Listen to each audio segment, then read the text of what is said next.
আসুন আমরা সবাই মিলে জগন্নাথ দেবের দর্শন করি। জগন্নাথ ঠাকুরের মুখের দিকে তাকালেই আপনার জীবনের সমস্ত রকমের বাধা বিপত্তি এমনিই দূর হয়ে যাবে। জীবনে যখন দেখবেন কোনো কিছুই আপনার হচ্ছে না, সমস্ত কাজে বাধা, যে কাজই করতে যাচ্ছেন সেই কাজেই সফল হচ্ছেন না, কি করবেন, কোন দিকে যাবেন কিচ্ছু বুঝতে পারছেন না, সংসারে প্রচুর অশান্তি, অর্থের সমস্যা, সমস্ত সমস্যা দূর করে দেবে জগন্নাথ দেব। তাই আপনারা সবাই মিলে বলুন জয় জগন্নাথ।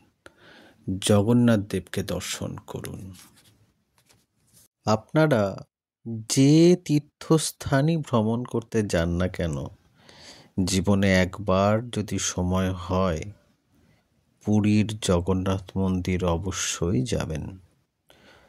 জগন্নাথ দেবকে দর্শন করুন, মনের সমস্ত ইচ্ছে পূরণ হবে, শরীরের রোগ ব্যাধি সব কিছু দূর হবে। জগন্নাথ দেবের আশীর্বাদে আপনার জীবন মঙ্গলময় হবে।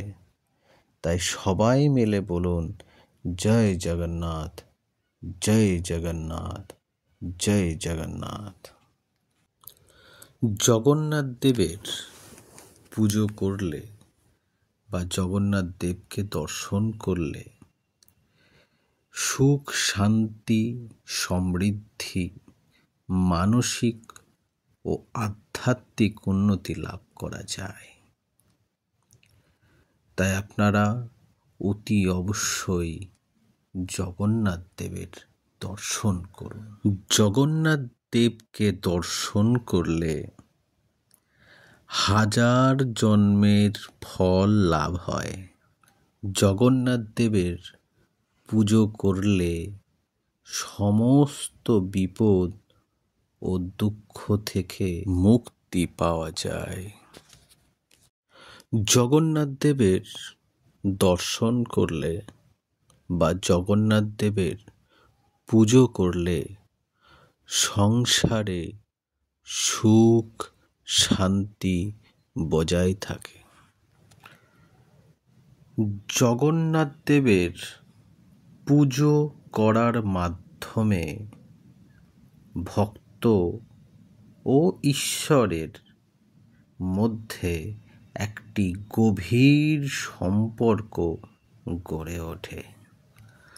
জগন্নাথ দেবের পুজো করলে বা দর্শন করলে জীবনের বিভিন্ন ক্ষেত্রে শুভ ফল পাওয়া যায়। পুরীর জগন্নাথ দেবকে দর্শন করলে, জগন্নাথ ঠাকুরকে দর্শন করলে মন শান্ত ও প্রসন্ন থাকে। তাই সবাই মিলে একসাথে বলুন জয় জগন্নাথ, জয় জগন্নাথ, জয় জগন্নাথ। ভিডিওটি ভালো লাগলে পাশে থাকবেন, সাথে থাকবেন, অবশ্যই চ্যানেলটি সাবস্ক্রাইব করবেন, লাইক করে দেবেন। সকলে ভালো থাকবেন, সুস্থ থাকবেন। জয় জগন্নাথ।